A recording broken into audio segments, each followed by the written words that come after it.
Praise the lord. అందరికి వందనాలు.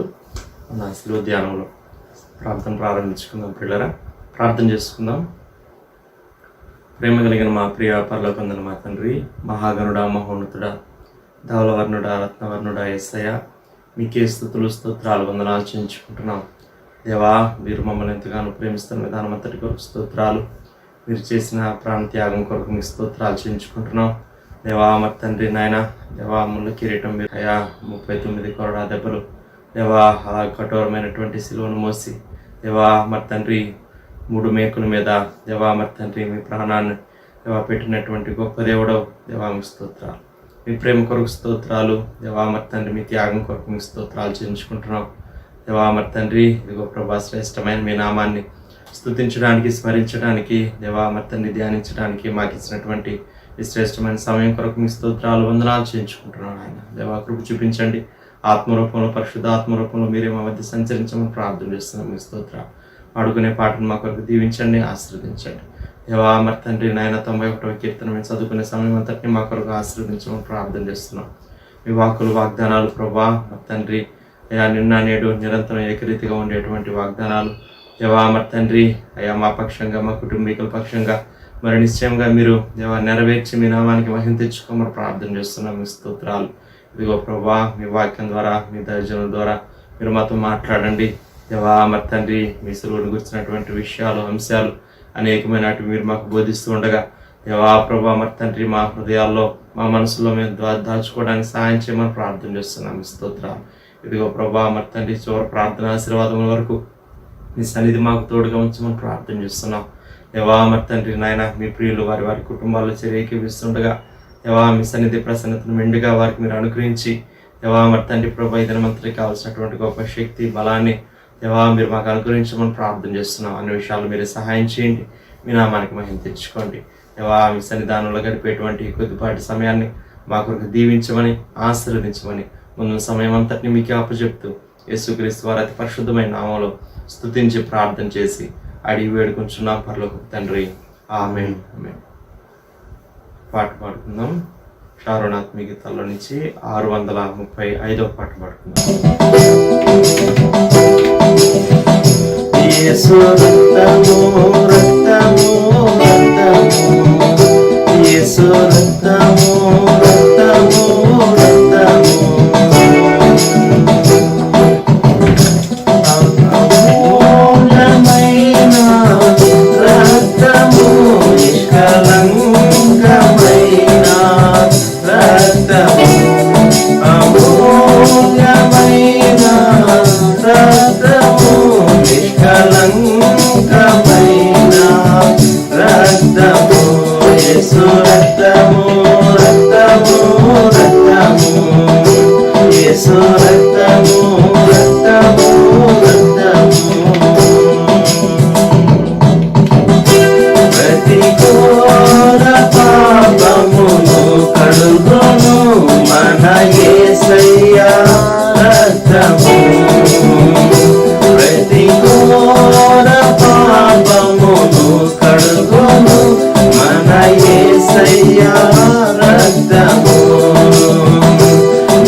ప్రధాన యాజకుడు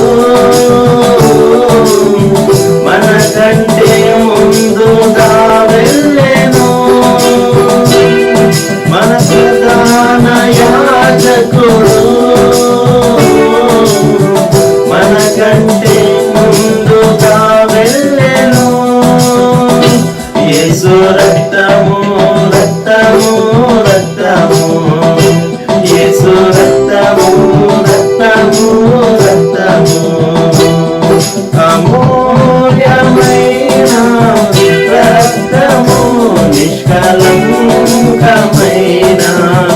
రక్తము, అమూల్యమైన రక్తము, నిష్కలంకమైన రక్తము, యేసు రక్తము రక్తము రక్తము, యేసు రక్తము రక్తము రక్తము, యేసు రక్తము రక్తము రక్తము.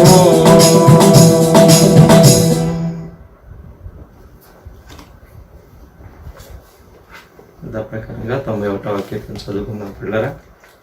మహోన్నతుని చాటున నివసించువాడే సర్వశక్తి నీడను విశ్రమించువాడు. మహోన్నతుని చాటున నివసించువాడే సర్వశక్తి నీడను విశ్రమించువాడు. ఆయనే నాకు ఆశ్రయము, నా కోట, నేను నమ్ముకున్న నా దేవుడని నేను యెహోవాని గురించి చెప్పుచున్నాను. ఆయనే నాకు ఆశ్రయము, నా కోట, నేను నమ్ముకున్న నా దేవుడని నేను యెహోవాని గురించి చెప్పుచున్నాను. వేటకాని ఊరిలో నుండి ఆయన నిన్ను విడిపించును, నాశనకరమైన తెగులు రాకుండా నిన్ను రక్షించును. వేటకాని ఊరిలో నుండి ఆయన నిన్ను విడిపించును, నాశనకరమైన తెగులు రాకుండా నిన్ను రక్షించును. ఆయన తన రెక్కలతో నిన్ను కప్పును, ఆయన రెక్కల క్రింద నీకు ఆశ్రయం కలుగును. ఆయన సత్యము కీడమును డాలునై ఉన్నది. ఆయన తన రెక్కలతో నిన్ను కప్పును, ఆయన రెక్కల కింద నీకు ఆశ్రయం కలుగును.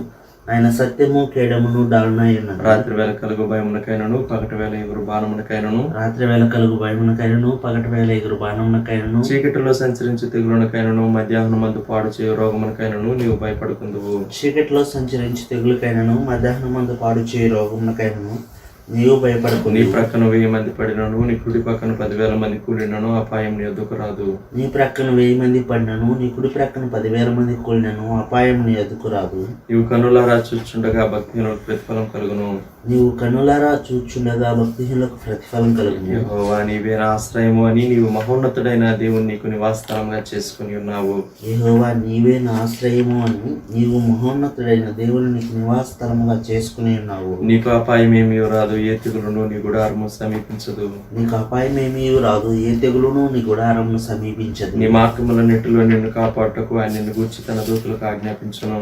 నీ మార్గములన్నిటిలో నిన్ను కాపాడుటకు ఆయన నిన్ను గూర్చి తన దూతలకు ఆజ్ఞాపించు. నీ పాదములకు రాయి తగలకుండా వారు నిన్ను తమ చేతుల మీద ఎత్తి పట్టుకుందరు. నీ పాదములకు రాయి తగలకుండా వారిని తమ చేతుల మీద ఎత్తి పట్టుకుందరు. నీవు సింహములను నాగుపాములను త్రొక్కెదవు, కొదమ సింహములను భుజంగములను నానగ త్రొక్కెదవు. నీవు సింహములను నాగుపాములను త్రొక్కెదవు, కొదమ సింహములను భుజంగములను అనగద్రొక్కెదవు. అతడు నన్ను ప్రేమించున్నాడు గనుక నేను అతన్ని తప్పించదను, అతడు నా నామం ఎరిగిన వాడు గనుక నేను అతని గనపరచదను. అతడు నన్ను ప్రేమించుచున్నాడు గనుక నేను అతన్ని తప్పించదను, అతడు నా నామం ఎరిగినవాడు గనుక నేను అతని గనపరచదను. అతడు నాకు మొరపెట్టగా నేను అతనికి ఉత్తరం ఇచ్చేదను, శ్రమలో నేను అతనికి తోడై ఉండేదను, అతను విడిపించి అతని గొప్ప చేసేదను. అతడు నాకు మొర్ర పెట్టగా నేను అతనికి ఉత్తరం ఇచ్చేదను, శ్రమలో నేను అతనికి తోడై ఉండేదను, అతని విడిపించి అతని గొప్ప చేసేదను. దీర్ఘాయు చేత అతనిని తృప్తిపరచదను, నా రక్షణ అతనికి చూపించదను. దీర్ఘాయువు చేత అతన్ని తృప్తిపరచదను, నా రక్షణ అతనికి చూపించదను. సమయంలో దేవుని వాక్యం ఉందా పిల్లరా? దైవజనులు ప్రదర్శకులు గారు వచ్చి మనకు దేవుని వాక్యాన్ని అందిస్తారు.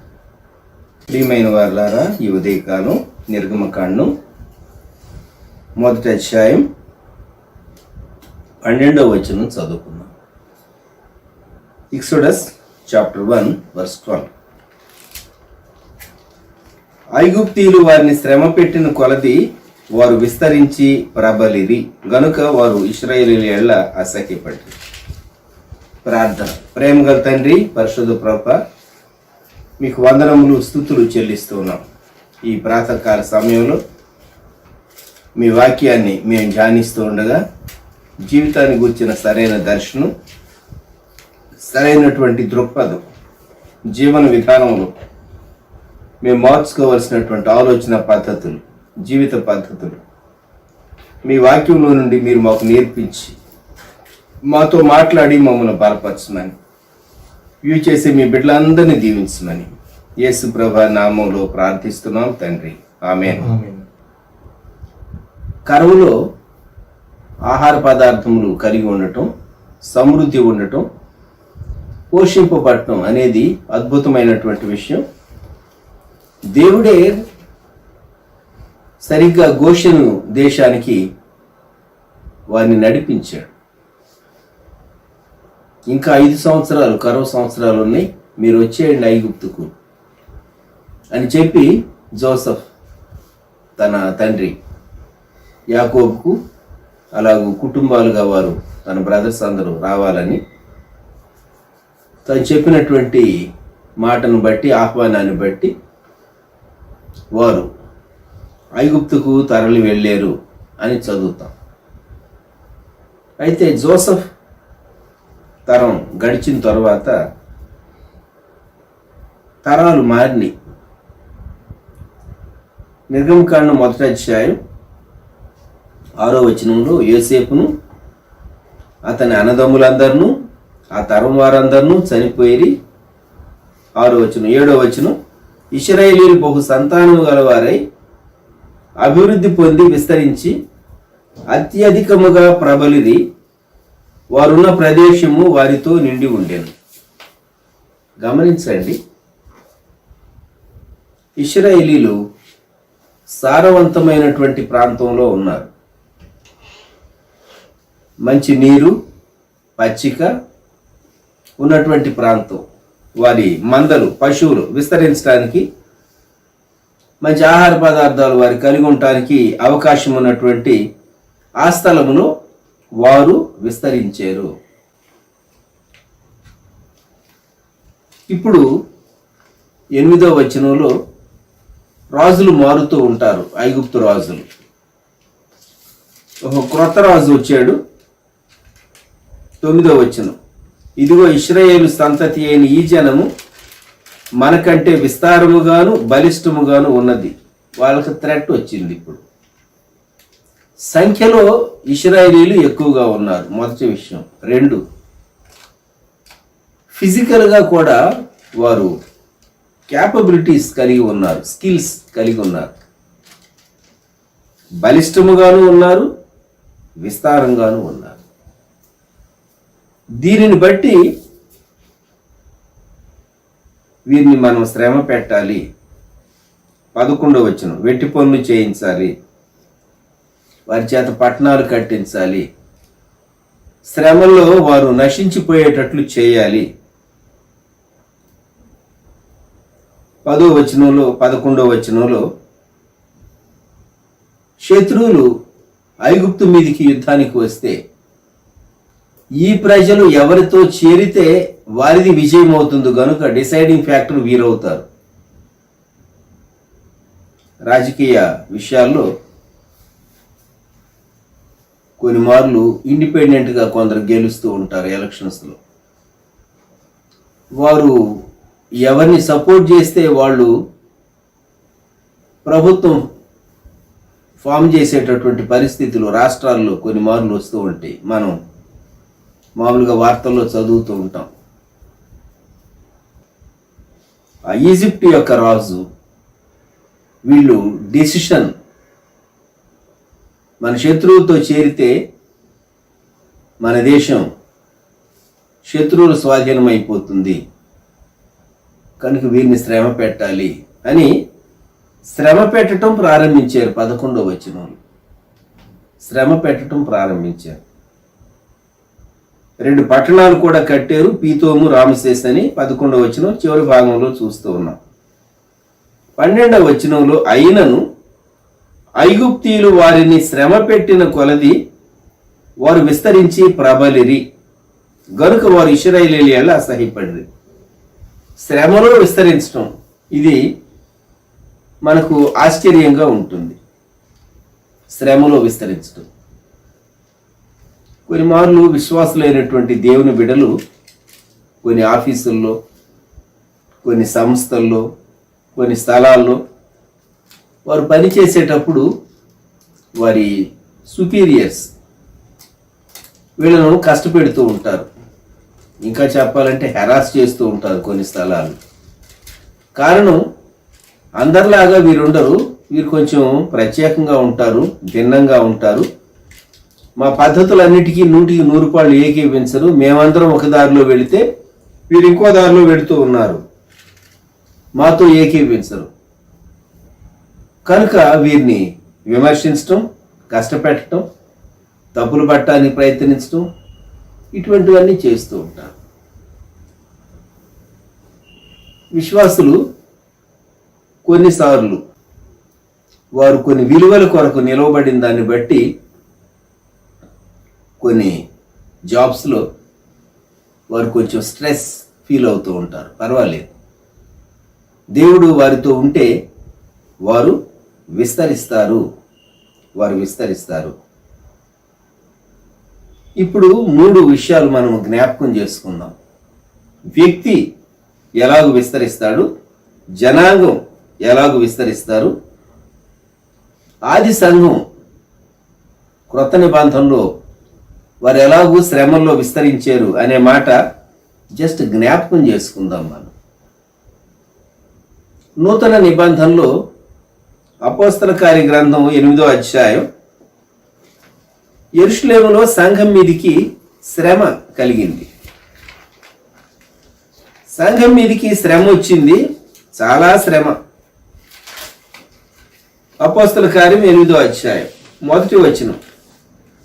ఆ కాలమందు యెరూషలేములోని సంఘమునకు గొప్ప హింస కలిగినందున అపోస్తలులు తప్ప అందరూ యూదయ సమరయ దేశముల యందు చెదరిపోయిరి. 4వ వచనం. కాబట్టి చెదరిపోయిన వారు సువార్త వాక్యమును ప్రకటించుచు సంచారం చేసినప్పుడు ఫిలిప్పు సమరయ పట్టణం వరకును వెళ్ళి క్రీస్తును వారికి ప్రకటించుచుండెను. ఈ శ్రమ వల్ల కలిగినటువంటి మేలు యూదేతరులు, జెంటైల్స్, అన్యులైనటువంటి వారికి యేసుక్రీస్తు ప్రభువును గుర్చినటువంటి శుభవర్తమానం వారు విన్నారు. లోకరక్షకుడు ప్రభు అయిన యేసుక్రీస్తు, లోక పాపములను మోసుకొని పోయిన దేవుని గొర్రెపిల్ల ఆయనే. మానవునికి పాప ప్రాయశ్చిత్తం యేసుక్రీస్తు ప్రభు యొక్క శిలువ మరణమును విశ్వసించడం ద్వారా, ఆయన రక్తమును ఆచరించడం ద్వారా మనస్సాక్షికి శుద్ధి. పాత నిబంధనలోని బలులు, అర్పణలు ప్రభు అయిన యేసుక్రీస్తును సూచిస్తూ ఉన్నాయి. మానవుడు ఎన్ని ప్రయత్నాలు చేసినా పాప పరిహారం కొరకు లోకరక్షకుడు ప్రభు అయినటువంటి క్రీస్తే అనేటటువంటి శుభ సందేశాన్ని అన్యులకు, ఇజ్రాయెల్ చుట్టుపక్కల ఉన్నటువంటి ప్రాంతాలకు ఆ సువార్త వెళ్ళిపోయింది. మనము క్రొత్త నిబంధనలో అపోస్తల కార్య గ్రంథంలో శ్రమ సువార్త వ్యాప్తికి కారణమైంది అనే సత్యాన్ని మనం చదువుతాం. ఇది మనకి ఆశ్చర్యాన్ని కలిగిస్తుంది. శ్రమ సంఘాన్ని నశించిపోయేటట్లు చేయలేదు. మనుషులకు శ్రమ కలిగిన, హింస కలిగిన, కొందరు మరణించిన, బాధ పెట్టబడిన, సువార్త మాత్రం బంధింపబడలేదు. పౌలు భక్తుడు అంటాడు ఫిలిప్పీ పత్రిక వ్రాస్తూ, నేను బంధింపబడ్డాను కానీ సువార్త బంధింపబడలేదు. కనుక మనం గ్రహించవలసినటువంటి సత్యం, క్రొత్త నిబంధన కాలంలో సంఘానికి శ్రమ కలిగినప్పుడు దేవుని పని విస్తరించింది. జోసెఫ్ విషయంలో ఒక వ్యక్తిగా జోసెఫ్, ఆది కాండంలో మనం జోసెఫ్ యొక్క జీవితంలో శ్రమ తనకు ఎలాగూ సహాయకరంగా ఉన్నది. 39వ అధ్యాయం ఆది కాండం 5వ వచనం.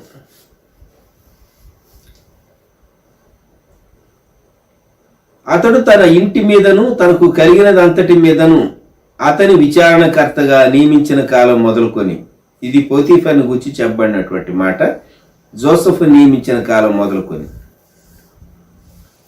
యోసేపు నిమిత్తము యెహోవా యోసేపు నిమిత్తము ఆ ఐగుప్తీయుని ఇంటిని ఆశీర్వదించాను. యెహోవా ఆశీర్వాదం ఇంటిలోనేమి పొలములోనేమి అతనికి కలిగిన సమస్తము మీదను ఉండెను. జోసెఫ్ పొతీఫర్ గృహంలో అడుగు పెట్టాడు. పొతీఫర్ తాను కింగ్ యొక్క బాడీ గార్డ్, దానికి సంబంధించినటువంటి మిలిటరీ జనరల్ తాను. మొదటి వచనములో ఫరో యొక్క ఉద్యోగస్తుడును రాజ సంరక్షక సేనాధిపతియు అయిన పొతీఫరను ఒక ఐగుప్తీయుడు, ఈజిప్షియన్. తన దగ్గర ఉన్నటువంటి ఆ గాడ్స్, తాను ఎవరి పైన అయితే సేనాధిపతిగా ఉన్నాడో వారు రాజుగారి ప్రాణాన్ని కాపాడేటటువంటి వారు. చాలా కీ పర్సన్స్. మనం విఐపి చుట్టూ సెక్యూరిటీ ఉంటూ ఉంటారే, ఆ వింగ్ అన్నమాట. పూర్వకాలం రాజులకు లైఫ్ థ్రెట్ ఉండేది, అన్ని కాలాల్లో అన్ని దేశాల్లో కూడా సహజమే అది. సో ఈజిప్షియన్స్ ఎప్పుడో ప్రత్యేకంగా అటువంటి ఈ ఆర్మీ లేకుంటే ఒక సెక్షన్ స్పెషలైజ్డ్ పర్సన్స్ ఉండేవారు. ఇది నాలో కమాండోలు ఉన్నట్టు. అలాగే పౌలు గారి కాలంలో ఆ రోమా చక్రవర్తులకు ప్రెటోరియన్ గార్డ్ అనేటటువంటి వారు ఉండేవారు. ప్రేతోరియమను సేనలోని వారికి అందరికీ తక్కిన వారికి స్పష్టమైన అంటాడు ఫిలిప్పీ పత్రికలో పౌలు గారు. ప్రెటోరియన్ గార్డ్, వారు రాజుగారి ప్రాణాన్ని కాపాడేటటువంటి వారు. సో ఇక్కడ జోసెఫ్ విషయాల్లో, జోసెఫ్ పొతీఫర్ గృహంలో ఎప్పుడైతే ఇన్ఛార్జిగా తాను లేక బానిసగా ప్రవేశించాడో, 4వ వచనం మనం గమనించినప్పుడు పొతీఫర్ గృహంలో విచారణకర్త, ఓవర్సీర్ అయ్యాడు. అంటే సాధారణ స్థితి నుంచి ప్రమోషన్ వచ్చింది. 4వ వచనం, తనకు కలిగినదంతయు పొతీఫర్ అతని చేతికి అప్పగించాను. జోసెఫ్కు ఇది శ్రమతో కూడినటువంటి అనుభవం. ఎన్ని రాత్రులు తాను తన తండ్రిని జ్ఞాపకం చేసుకున్నాడు. తన తల్లి బాల్యంలోనే కోల్పోయారు అనుకోండి. తన తమ్ముడు పుట్టినప్పుడు మరి తన తల్లిని జ్ఞాపకం చేసుకున్నాడు జోసెఫ్. ఎంత ఒంటరితనం అనుభవించాడు.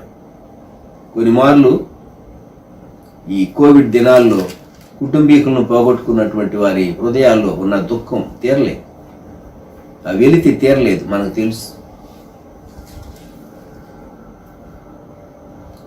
నిరాశ వస్తూ ఉంటుంది. అయితే ఇక్కడ జోసెఫ్ తాను ఉన్నటువంటి గృహంలో, పొతీఫర్ గృహంలో తన పనిని మానలేదు సరిగదా. తాను చాలా సిన్సియర్గా వర్క్ చేయటం మొదలుపెట్టాడు.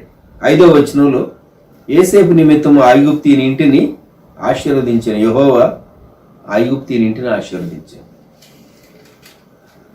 అలాగే 6వ వచనం, పొతీఫర్ జోసెఫ్ను ఎంత నమ్మాడు అంటే, అతడు తనకు కలిగినదంతయు యోసేపు చేతికి అప్పగించి తాను ఆహారము తినుట తప్ప తనకేమి ఉన్నదో ఏమి లేదో విచారించిన వాడు కాడు. ఎంత నమ్మకస్తుడుగా జోసెఫ్ బిహేవ్ చేసి ఉంటే, వయసులో పెద్దవాడు, తన తండ్రి వయసు ఉన్నటువంటి వాడు, ఈ సైన్యాధిపతి పొతీఫర్ జోసెఫ్కు తన హౌస్ మేనేజ్మెంట్ అంతా అప్పగిస్తాడు. ఆలోచించండి. శ్రమలలో సహా తన దేశము నుండి, తన తండ్రి నుండి, తన కుటుంబీకుల నుండి, తన కల్చర్ నుండి, తన జనాంగం అంతటి నుండి దూరముగా ఉన్నటువంటి జోసెఫ్ చాలా సిన్సియర్గా తనకు అప్పగింపబడినటువంటి బాధ్యత చేస్తూ వచ్చాడు. మొదట బానిసగానే, కొనబడినటువంటి బానిసగానే పొతీఫర్ గృహంలో ప్రవేశించాడు. కానీ తన నమ్మకత్వాన్ని బట్టి కొన్నిమార్లు మనం నమ్మి కొందరికి కొన్ని బాధ్యతలు అప్పగిస్తాం, కొన్నిసార్లు సేవ అప్పగిస్తాం. ఏం చేస్తారు? చాలా సమస్యలు క్రియేట్ చేస్తూ ఉంటారు. అంటే వారి మనసులో ఏదో ఉద్దేశాలు ప్రవేశిస్తూ ఉంటాయి. అనేక చోట్ల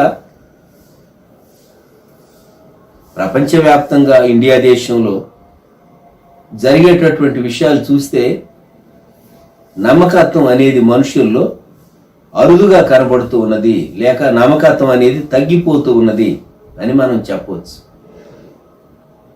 జాగ్రత్త సుమ, దేవుడు మనకు నమ్మి ఒక బాధ్యతను అప్పగిస్తే ఆ బాధ్యతను నీవు నీ స్వప్రయోజనం కొరకు వాడుకుంటూ ఉన్నావు అంటే దేవుడు చూస్తూ ఉన్నాడు. స్వలాభం కొరకు, స్వప్రయోజనం కొరకు ఒక వ్యక్తి మిస్యూజ్ చేస్తే దేవుడు గమనిస్తూ ఉన్నాడు అనేటటువంటి విషయం మనం మరిచిపోకూడదు. ఇక్కడ జోసెఫ్ తాను హౌస్ మేనేజర్ అయ్యాడు. తన వ్యక్తిత్వం, పర్సనాలిటీ మీదికి పరీక్ష వచ్చింది. పర్సనాలిటీ మీదికి పరీక్ష వచ్చినప్పుడు తాను దేవుని కొరకు నిలవబడ్డాడు. కాబట్టి జైలు పాలయ్యాడు, చెరసాలలో వేయబడ్డాడు.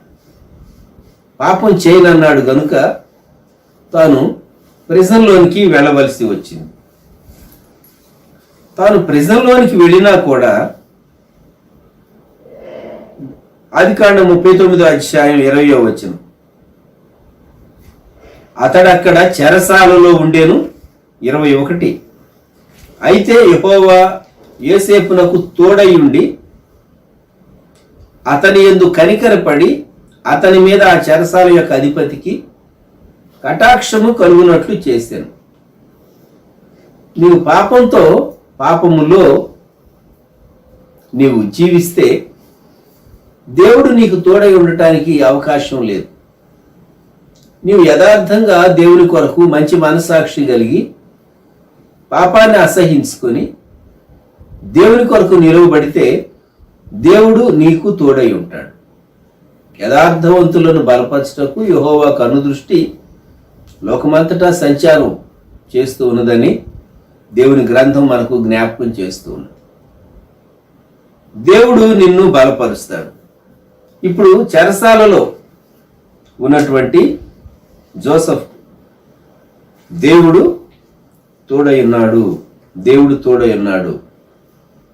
సో మొదటి ఫేజ్ పోతీఫర్ గృహం, రెండవ ఫేజ్ ప్రిజన్. ఈ రెండు మూడవ ఫేజ్ కొరకు తను సిద్ధపరిచింది. జీవితంలో వివిధ దశలు ఉంటాయి, జ్ఞాపకం పెట్టుకోండి.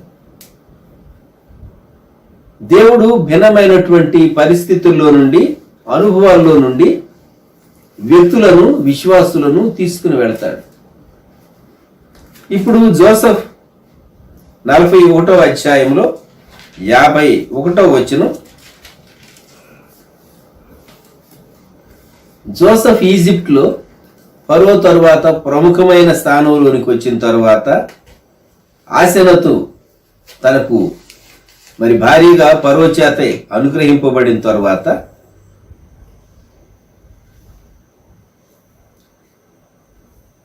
తాను సంతానాన్ని కూడా కన్నాడు, 2 కుమారులను. 51వ వచనం, అప్పుడు యోసేపు దేవుడు నా సమస్త బాధను నా తండ్రి ఇంటి వారినందరినీ నేను మరచిపోనట్టు చేసినని చెప్పి తన జ్యేష్ఠ కుమారునికి మనష్షే అను పేరు పెట్టాను. తరువాత అతడు నాకు బాధ కలిగిన దేశమందు దేవుడు నన్ను అభివృద్ధి పొందించినని చెప్పి రెండవ వానికి ఎఫ్రాయిం అని పేరు పెట్టారు. ఒక కుమారుడు మనష్షే, ఇంకొక కుమారుడు ఎఫ్రాయిం.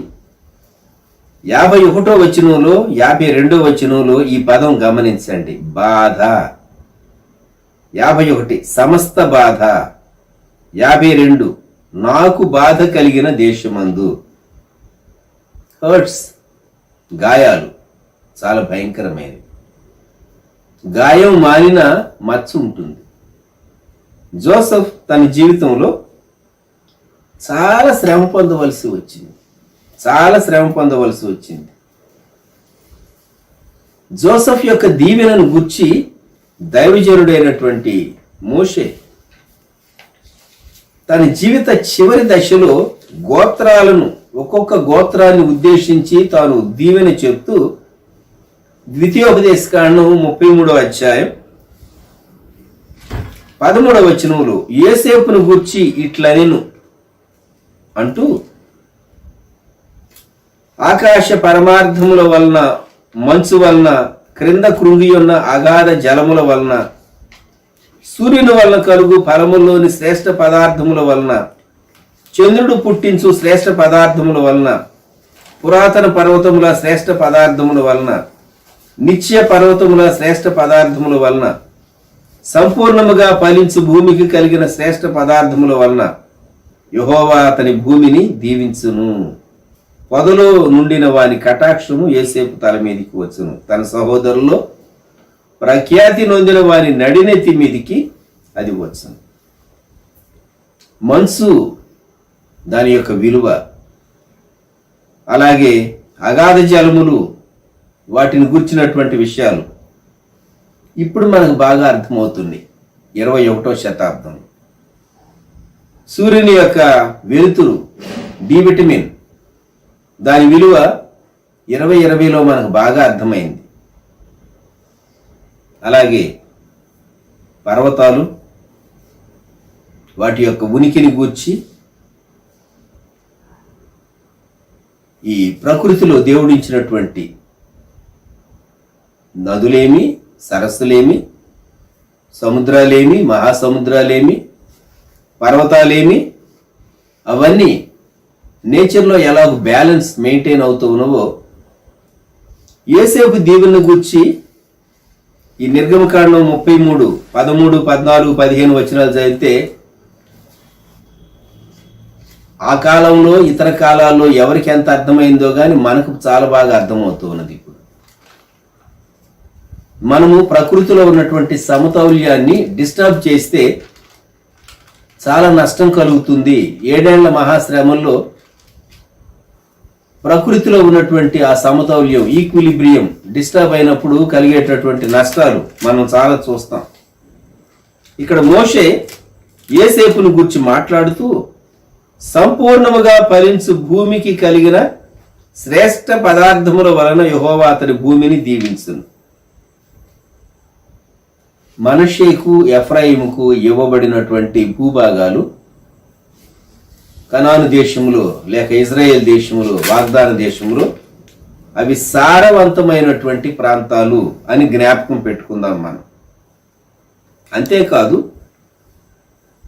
మోషే అన్నాడు, పొదలో నుండిన వాని కటాక్షము యోసేపు తల మీదికి వచ్చును. మరి 40 సంవత్సరాలు ఇశ్రాయేలీలను మోషే నడిపించాడు. కానీ మోషేకు ఆ దృశ్యం, ఏ దృశ్యం? తాను మొట్టమొదట సినాయి పర్వతంపై దేవుడు తనను సంధించి మండుచున్న పొదలో నుండి మోషే మోషే అని పిలిచాడే, అది మాత్రం తాను ఎప్పుడు మర్చిపోలేదు. అందుకే పొదలో నుండిన వాని కటాక్షము మన జీవితంలో కొన్ని ఎప్పటికీ మర్చిపోలేం, మనం ఎప్పటికీ మర్చిపోలేం. పొదలో నుండిన వాని కటాక్షం ఎన్ని సంవత్సరాల క్రితం సంఘటన ఇది? ఎందుకంటే మొదటి సంవత్సరాలు ఐగుప్తు రాజప్రసాదంలో ఎదిగాడు. రెండో 40 సంవత్సరాలు మిద్యాన్లో తాను ట్రైన్ అప్ అయ్యాడు. మూడవ 40 సంవత్సరాలు అంటే 80 సంవత్సరాల వయసు వచ్చినప్పుడు దేవుడు తనతో మాట్లాడింది. 40 సంవత్సరాలు ఇశ్రాయేలును నడిపించాడు. కనుక 40 సంవత్సరాలకు ముందు తన జీవితంలో తాను చూచినటువంటి ఆ దృశ్యం ఇంకా తన మైండ్లో చాలా ఫ్రెష్గా ఉంటూ ఉన్నది, చాలా ఫ్రెష్గా ఉంటుంది. పొదలో ఉండిన వాని కటాక్షము యోసేపు తల మీదికి వచ్చును. 17వ వచనం చివరి భాగం, ఎఫ్రాయిము యొక్క 10,000ను మనష్షే యొక్క 1,000ను అలాగూ ఉండును. Thousands and tens of thousands. ఏంటవి? ఆ పైన 17వ వచనం, అతని వృషభమునకు మొదట పుట్టిన దానికి ఘనత కలదు, అతని కొమ్ములు గురుపోతు కొమ్ములు, వాటి వలన అతడు భూమి అంతముల వరకు జనులను త్రోసివేయను. ఈ గోత్రాలు మనషే, ఎఫ్రాయిం గోత్రాలు. వారు చాలా బలిష్ఠులుగా, శత్రువులను అణగద్రొక్కగలిగినటువంటి సామర్థ్యం కలిగినటువంటి వారుగా, దేవుని దీవెన కలిగిన వారుగా వృద్ధి పొందుతారు అని దైవజనుడైనటువంటి మోషే చెప్పాడు. గమనించండి. జోసెఫ్ జీవితంలో తాను శ్రమలలో నుండి వెళ్ళాడు. చెరసాల సంతోషంగా ఉన్నటువంటి అనుభవం ఏమీ కాదు. భక్తుడు పాట వ్రాసాడు, మానవుడు శ్రమలు పొందక దైవ మానవుడు ఎటు కాగలడో, కానక పడిన వానిని దైవ మానవునిగా చేయంగా శ్రమలు పరమాశ్రమము చేసే మానవుడు శ్రమలు పొందక దైవ మానవుడు ఎటు కాగలడో అని ముమ్మూరి దేవదాసయ్య గారు వ్రాసినటువంటి పాటలో ఒక చక్కని వచనం ఏంటంటే, శ్రమల ఉపకారం, శ్రమలేహారం, శ్రమల ఆత్మకు శృంగారం, శ్రమల వల్లనే సకల స్వనీతి సమసిపోవును గాన శ్రమల యందే సంతోషించుము అని దైవజనుడు పాట రాశారు. స్వనీతి సమసిపోతుంది. స్వనీతిని దేవుడు మనిషిలో నుండి తీసివేసి మరి సరైన ఆత్మీయతలో వృద్ధి పొందిస్తాడు.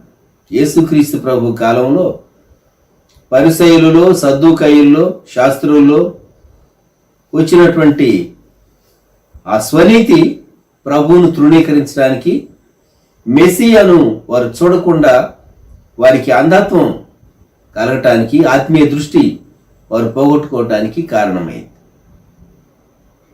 జోసెఫ్ శ్రమలో విస్తరించాడు. బానిసగా వచ్చినటువంటి వ్యక్తి కుటుంబీకుడు అయ్యాడు. రాజు తర్వాత ఐగుప్తు అంతటి పైన మొదటి స్థానంలో, రాజు తర్వాత తాను అధికార స్థానంలో ఉన్నాడు. వివాహితుడయ్యాడు. సంతానాన్ని కూడా పొందాడు. అద్భుతం కదా, శ్రమలో విస్తరించడం. ఇప్పుడు ఇశ్రాయేలు జనాంగాన్ని గూర్చి మనం జ్ఞాపకం చేసుకుందాం. నిర్గమకాండం 1వ అధ్యాయం 12వ వచనం. ఐగుప్తీయులు వారిని శ్రమ పెట్టిన కొలది వారు విస్తరించి ప్రబలిరి.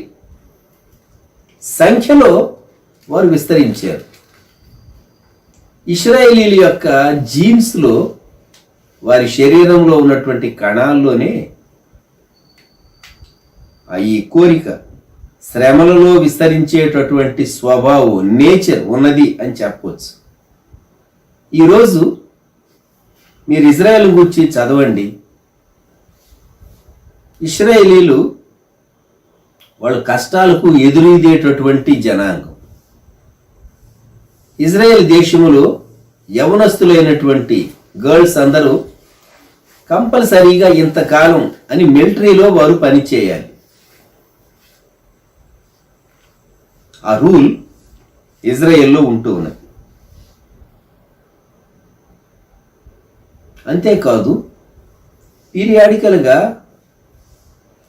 ఇశ్రాయేలీలు యవనస్తులైనటువంటి వారిని హిట్లర్ 2వ ప్రపంచ యుద్ధ కాలంలో యూదుల్ని ఎలాగూ చంపాడో ఆ విషయాలను వారు చిత్రీకరించినటువంటి అవన్నీ హోలోకాస్ట్ మ్యూజియం అంటారు. పీరియాడికల్గా వీళ్ళు వెళ్ళి దర్శించాలి, చూడాలి. కంపల్సరీగా గవర్నమెంట్ హోలోకాస్ట్ మ్యూజియాన్ని చూచేటటువంటి ఒక నిబంధన ఇశ్రాయేలు యువతకు విధించింది. వారు చూచినప్పుడు తమ జనాంగాన్ని కాపాడుకోవటం ఎంత ప్రాముఖ్యం అనేది వారి నరనరాల్లో ఆ రక్తం మరుగుతుందన్నమాట. శత్రువు ఈ జనాంగాన్ని తుడుపు పెట్టడానికి ఎంతగా గత కాలంలో వారి మీద దాడి చేసింది అనేది అర్థమైనప్పుడు వారికి ఒక పట్టుదల కలుగుతుంది. హోలోకాస్ట్ మ్యూజియం చూస్తే మనం చాలా కన్నీరు కారుస్తాం. ఈ రోజుకు సహా ఇశ్రాయేలీలు చిన్న దేశమే, చుట్టుపట్ల వారి క్షేమాన్ని చూచి ఓరవలేని వారు ఉన్నారు. There is the threat of enemy every time, లేక there is threat of enemy all the way. ఆధ్యాత్మిక జీవితంలో సాతాను నీ మీద ఎప్పుడైనా దాడి చేయవచ్చు, ఏ విధంగానైనా దాడి చేయవచ్చు, జ్ఞాపకం ఉంచుకో.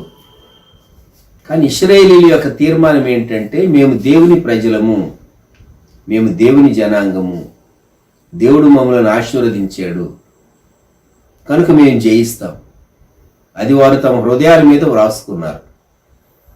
దేవుడు మా దేవుడు, మేము వాగ్దాన నిబంధనలు కలిగినటువంటి దైవ ప్రజలు, దైవ జనాంగం, మేము దేవుని ప్రజలు అనేటటువంటి పట్టుదల ఆ పాత నిబంధన లేఖనాలను కలిగినటువంటి ఇజ్రాయేలుకు ఉంటూ ఉన్నది. అందుకే ఎడారిలో సహా పంటలు పండించేటటువంటి డ్రిప్ ఇరిగేషన్ టెక్నాలజీ ఆ ఇజ్రాయెల్ శాస్త్రజ్ఞులు కనిపెట్టారు. ప్రపంచానికి డ్రిప్ ఇరిగేషన్ టెక్నాలజీ అందించింది ఇజ్రాయెల్ దేశమే. ఎడారిలో ఎలాగూ పండుతాయి పంటలు, లేక ఎడారిలో ఎలాగూ చెట్లు ఫలిస్తాయి? ఆ నేలంతా తడపనక్కర్లేదు. నేలంతా తడపడం ప్రారంభిస్తే ఉన్నటువంటి నీరు చాలదు. కనుక నీటి మొదళ్ల పైన, వేళ్ల పైన పీరియాడికల్గా డ్రాప్స్, అదే Israel technology, drip irrigation technology.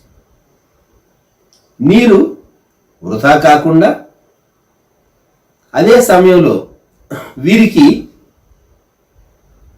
సకాలంలో చక్కగా ఫలాలు వచ్చేటట్లుగా పండే రీతిగా వారు కనుక్కున్నటువంటి టెక్నాలజీ. లోకంలో ఒక సామెత ఉంది, necessity is the mother of invention అని. ఆవశ్యకత అనేది నూతన విషయాలు కనుగొనటానికి దోహదం చేస్తుంది. ఇజ్రాయేలీలు వారు ఎడారుల్లో సహా విస్తారంగా పండ్లు పండించడానికి దేవుడు వారికి విశేషమైనటువంటి జ్ఞానాన్ని ఇచ్చాడు.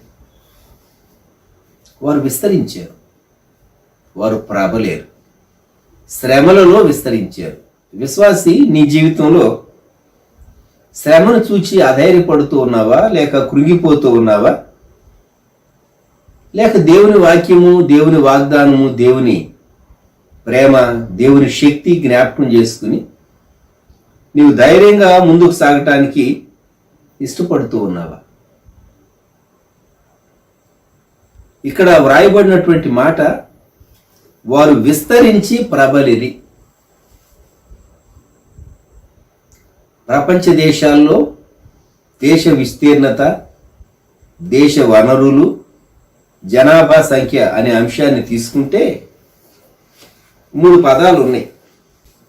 ఉండవలసినటువంటి జనాభా కంటే తక్కువ ఉన్నటువంటి దేశాలు, జనాభా ఎక్కువ ఉన్నటువంటి దేశాలు, అలాగే ఉండవలసిన స్థాయిలో జనాభా ఉన్నటువంటి దేశాలు. చైనా విస్తారంగా జనాభా కలిగినటువంటి దేశం. అందుకే ఆహార పదార్థాలు చాలా గాబోలు. అన్ని రకాలైనటువంటి జీవులను తింటూ ఉంటారు కదా, చదువుతూ ఉంటాం మనం.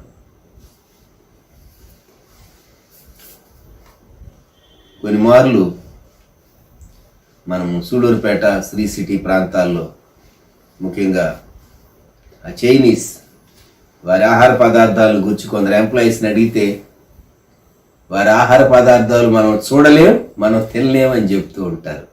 చైనీస్ని గురించి చూడలేం మనం, వారు తినే ఆహార పదార్థాలని. దేశంలో జనాభా అధికమైతే, ఓవర్ పాపులేషన్ అయితే ప్రభుత్వానికి చాలా సమస్యలు వస్తాయి. అందుకే ఒక బిడ్డనే కనాలి అనేటటువంటి రూల్ గవర్నమెంట్ చైనాలో విధించింది. ఒక బిడ్డనే కనాలి, ఓన్లీ 1 చైల్డ్ ఈజ్ అలౌడ్. కొన్ని దేశాలు అండర్ పాపులేటెడ్ కంట్రీస్ ఉన్నాయి. విశాలమైనటువంటి దేశం, అపారమైనటువంటి సహజ వనరులు ఉన్నాయి. అటువంటి దేశాలు అరుదుగా ఉన్నాయి కొన్ని. ఆ దేశాల్లో ప్రభుత్వం ఏం చెప్తుందంటే ఎక్కువ మంది బిడ్డలను కనండి, ఎక్కువ మంది బిడ్డలు కన్నటువంటి వారికి ప్రోత్సాహకాలు, ఇన్సెంటివ్స్ మేము అందిస్తాము అని చెప్పేసేసి ఇన్సెంటివ్స్ అందిస్తాము అని. కొన్ని దేశాలు మాత్రం ఎంత జనాభా ఉండాలో వారి వనరులకు తగినట్టుగా, వారి భూభాగానికి తగినట్టుగా ఆ దేశం ఎంతమంది జనాభాను చక్కని పౌరులుగా రూపొందించడానికి, నివాసం కల్పించడానికి, త్రాగటానికి మంచి నీటిని ప్రొవైడ్ చేయడానికి అవకాశాలు ఉన్నవో అటువంటి దేశాలు కంట్రీస్ విత్ ఆప్టిమమ్ పాపులేషన్ అంటారు. ఇశ్రాయేలీలు వారు విస్తరించినటువంటి జనాభా ఎక్కడ? గోషెన్ దేశం. ఆరోగ్యకరమైనటువంటి జాతి. కారణం, మొదటి నుండి వారు చాలా పట్టుదల కలిగినటువంటి వారు. నిర్గమకాండం దాటి మనం లేవీ కాండంలోనికి వస్తే దేవుడు ఎంత చక్కని ఆరోగ్య నియమాలు ఇశ్రాయేలీలకు అనుగ్రహించాడో. సైన్స్ అండ్ టెక్నాలజీ పురోభివృద్ధి సాధించనటువంటి కాలంలోనే ఆరోగ్య నియమాలు చాలా చక్కగా దేవుడు వారికి అనుగ్రహించి ఆ జనాంగాన్ని ప్రత్యేక జనాంగంగా రూపొందించుకున్నాడు. ఈ ఉదయకాలంలో మన ప్రశ్న, శ్రమలలో నీవు విస్తరించగలుగుతూ ఉన్నావా? శ్రమల్లో కృంగిపోయి నశిస్తున్నావా? దిగులు పడుతూ ఉన్నావా?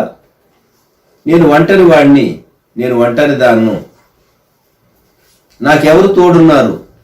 జోసెఫ్ను గురించి మనం జ్ఞాపకం చేసుకున్నాం. యెహోవా అతనికి తోడై ఉన్నాడు. ఈ ఉదయకాలం దేవుడు నీ ముందు ఉంచేటటువంటి సవాల్ ఇదే. శ్రమలలో విస్తరించగలవా? వీరు సంఖ్యలో విస్తరించారు ఇశ్రాయేలీలు. మనం మన ఆధ్యాత్మిక జీవితంలో శ్రమలలో నీవు అంతరంగ సంబంధమైనటువంటి సహనాన్ని, అంతరంగ సంబంధమైనటువంటి గుణాలను పెంపొందించుకోవటం, శ్రమలలో దేవుని పైన ఆధారపడటం, దేవునికి ఇంకా దగ్గర కావటం. శ్రమలు విశ్వాస జీవితాన్ని చాలా షేక్ చేస్తాయి. ఇక్కడ ఇశ్రాయేలీయులను శ్రమలు రాజాజ్ఞ, ఈ ఇశ్రాయేలీయుల పైన ఉంచబడినటువంటి నియామకులు వారిని చాలా కష్టపెడుతూ వచ్చారు. అయినా వీరు విస్తరించి ప్రబలేరు అని వ్రాయబడింది. ఎలా సాధ్యమైంది? అది కూడా ఈజిప్ట్లో. వారి వాగ్దాన దేశం కాదు, అది కనాను దేశం కాదు, వారి సొంత దేశం కాదు, చుట్టూ ఉన్నటువంటి కల్చర్ వేరు. అయినా వారు ఎలా విస్తరించారు? ఇదే రహస్యం. వారు తమ దేవుని వైపు చూచారు, తమ పితరులకు దేవుడిచ్చిన వాగ్దానం వైపు చూచారు. ఈ ఉదయకాలం వాక్యం వైపు చూడు, నీకు దేవుడిచ్చిన వాగ్దానం వైపు చూడు. నీలో నిరీక్షణ ఎక్కువ అవుతుంది, ధైర్యం ఎక్కువ అవుతుంది. ప్రభు వైపు చూడు. ప్రార్థన చేసుకుందాం, తలలు వంచుదాం. ప్రేమగల మా ప్రభువా, పరిశుద్ధ తండ్రి, గొప్ప దేవా, మా రక్షక, మీకు స్తోత్రాలు. శ్రమలలో గోషెను దేశంలో విస్తరించినటువంటి ఇశ్రాయేలు జనాంగాన్ని గురించి మేము ఈ ఉదయకాలం జ్ఞాపకం చేసుకుంటూ ఉండగా, మాకు కలిగినటువంటి శ్రమల్లో మేము నశించిపోక, కృంగిపోక, విస్తరించుట ఎలాగో మీరు మాకు నేర్పించండి. అంతరంగంలో మీకు ఇష్టమైనటువంటి గుణాలు మాలో పెంపొందటానికి కృప దయచేయండి. బాహ్యంగా సంఖ్యలో ఇశ్రాయేలీయులు విస్తరించినట్లు మేము వర్ధిల్లటానికి material prosperity, physical prosperity, spiritual prosperity మీరు మాకు అనుగ్రహించమని ప్రార్థన చేస్తూ ఉన్నాం. వారు విస్తరించి ప్రబలిరి అనేటటువంటి మాట మేము జ్ఞాపకం చేసుకున్నప్పుడు, ఆది సంఘం సంఖ్యలో వారు విస్తరించారు. సువార్త అన్యులకు సహా వెళ్ళింది, ఇతర దేశాలకు, భూభాగాలకు వెళ్ళింది. అలాగే జోసెఫ్ తాను ఎంతో ఫలించినటువంటి వాడుగా తన కుమారులు ఎఫ్రాయిము, మనష్యేలను గుర్చి దైవజనుడు మోషే ప్రవచించిన రీతిగా